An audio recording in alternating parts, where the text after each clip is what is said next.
Hai, akkam jirtu kabajamtoota jaalatamtoota YouTube chaanaalii kootii nagaan kan koo kan waaqayyoo bakka jirtanitti hunduma keessan biraa yaa ga'u nagaan kan koo siniin jedha. Har'a kana dhufeef baga jala bultii ayyaana Faasiikaatiin sin ga'e siniin jedha. Ijoolleen Ortodoksii hundumti keessaniyyuu baga jala bultii ayyaana Faasiikaatiin sin ga'e siniin jedha.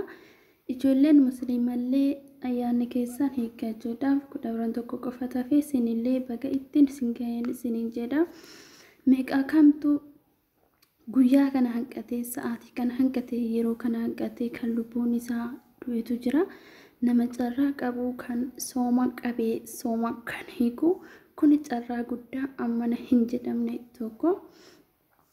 Baga ittiin sin ga'ee waaqayyoon sa'aatii kana sin ga'ee bara baraan illee deddeebisee ittiin sinaa ga'uun siniin jedha. Meeqa kamtu sekendii takka osoo hin turin, daqiiqaa takka osoo hin turin, sa'aatii takka osoo hin turin, sa'aatiidhaa gara guyyaatti, guyyaadhaa gara torbee, torbeedhaa gara ji'aatti, ji'aa gara waggaatti kan guyyaa har'aa kana hanqatee meeqa kamtu jira. Nuti immoo ijoolleen Ortodoksii hundi keenyayyuu jechuudha. Sa'aatii kana ga'uu keenyaaf yookiin xooma keenya nagaadhaan qabnee nagaan hiikuun kunuu carraa guddaadha. Waaqayyoon biyya keenya, maatii keenya, firoottan keenya nageenya jalala nu gidduutti yaa dagaagisu jennee waaqayyoo kadhannaa jechuudha. Waaqayyoon sa'aatii kana nu ga'uu isaatiif galata isaa yaa ta'u hundumti keessanuu kan lafa kanarra jirtan jechuudha.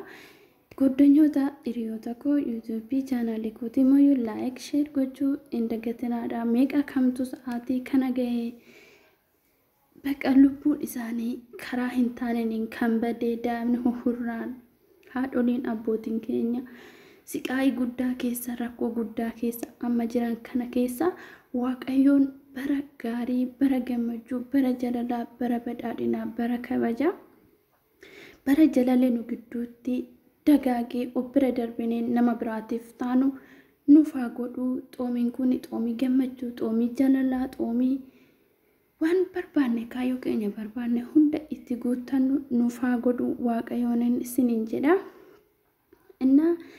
Meeqa kamtu tan yeroo kan otoo hin ga'iin kan du'e kan lubbuun isaanii karaa hin taaneen badee meeqa kamtu ija dhabee meeqa kamtu dhageetti kan hin qabne meeqa kamtu harka kan hin qabne meeqa kamtu miila kan hin qabnetu jira sassaqaa'ee jechuudha.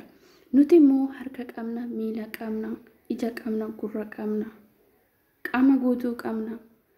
Sa'aatii kana ga'uun kunuu carraa guddaa, carraa hammana hin jedhamne, carraa hammana hin jedhamne, carraa gammachuutu nutti dhaga'ama jechuudha.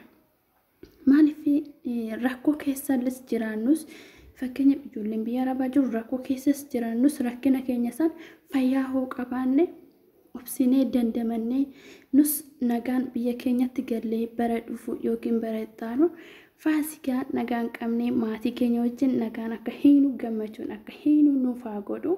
Waaqayyoorraa kan barbaannu qabeenya yookiin qarshii yookiin wanta biraa osoo hin taane yookiin bifa osoo hin taane kan barbaannu waaqayyoorraa fayyaa qofa. Fayyaa yoo qabaanne immoo hojjennus, beelofnus, hojii dhabnus, rakkannus obsinee hin dabarra. Fayyaa yoo qabaate namni fayyaa qabu akaafa laxee bula. Waan barbaade hojjetee bula. Fayyaa eega qabaate fayyaan qabeenya caaludha. Haadholii keenya, obbolaan keenya warra tasaqaayanii, warra rakkoo keessa jiranii, warra nyaata dhugaatii dhabanii miila harka kan dhabanii kan tasaqaayaan kanaaf rabbiin haa dhaabbatuuf. Meeqa kamtu sa'aatii kana odoo hin ga'iin meeqa kamtu tasaqaayee meeqa kamtu siqaayii meeqa argee jiraachaa jira. Waaqayyoon uumaan keenya isaan saniif furmaata yaa kennuuf nuti immoo warri fayyaa qabnu waaqayyoo amasagganuu yookiin galateeffachuu qabna malee ammaarraruu hin qabnu.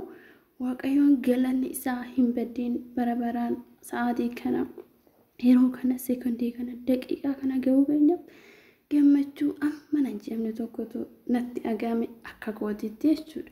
Sinis immoo yoo gammachuun akka sinitti agamu abdiin qaba. Innaa har'a kana dhufe afaan Oromoo fi afaan Amaariffaatiin dubbachuu fi innaa maaliif kanan afaan lamaa hin dubbadhuuf guddanyoonni kiyya kan afaan Oromoo hin beeknetu kan dhageenyetu jira jechuudha. Innaa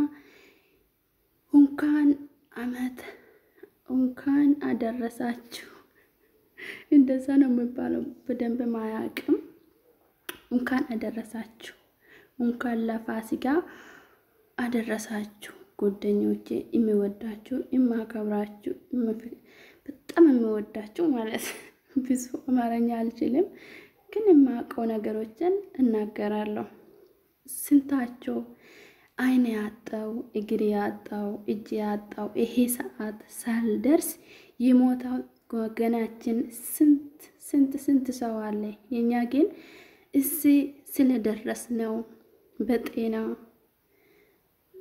በደስታ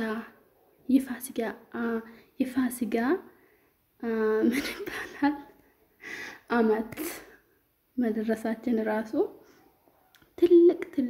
ትልቅ ዋጋ አለና ትልቅ ደስተኛ ነኝ እኔ በራሴ በኩል እናንተም ደስተኛ እንድትሆኑ እመኛለሁ እና እንኳን አደረሳችሁ እንኳን ደስ አላችሁ ጓደኞቼ የሚወዳችሁ ላይክ ሼር ኮሜንት ማድረግ አትርሱ እና ብዙ አማርኛም አልችልም የማውቀው ነገሮችን በቃ እነዚህ ናቸው እና እንኳን አደረሳችሁ ብያለሁ ዩቲዩብን ላይክ ሼር ኮሜንት አድርጉ ለአገራችን ለቤተሰቦችን ለእህታችን ሰላም ፍቅር እንዲበዛ እግዚአብሔር እለምናለን ሁላችን ማለት ስንታቸው ተሰቃዩ ስንታቸው ሳይበላ ሳይጠጣ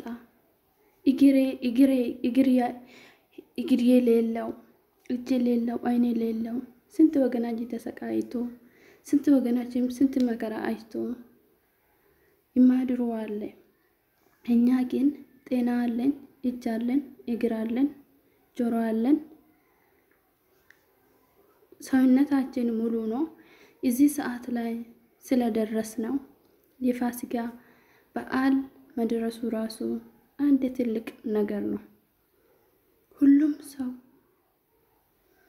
በደስታ የሚኖር ይመስላል ግን አይደለም ስንታችንን ስቃይ መከራ አይተን የምንኖረው ስለዚህ እዚህ ሰዓት መድረሱ ራሱ አንድ ትልቅ ነው በእኔ በኩል ማለት ትልቅ ነው እና እንኳን ደስ አላችሁ እንኳን አመት በዓል ደረሳችሁ ጓደኞቼ ላይክ ሼር ኮሜንት አድርጉ afaan arabiffaa baay'ee hin beeku baga ittiin singee hamman beeknan beeka garuu sodaa keessa silangaleef malee afaanotatu wal jalaan alaadhae na rakkoon qabu namni tokko hamma beekurraa waan beeku nama fiyeessa waan ta'eef inni kun rakkoon qabu bakka isaatittis na gorsaa like share comment godha baga ittiin singee baay'ee gammadee na jabaadhaadha jalalaa fi gammachuun kabanye badhaadhinni singidduutti yaada gaaguu yuutuubii keessa laayik sheer koomentii godhaadha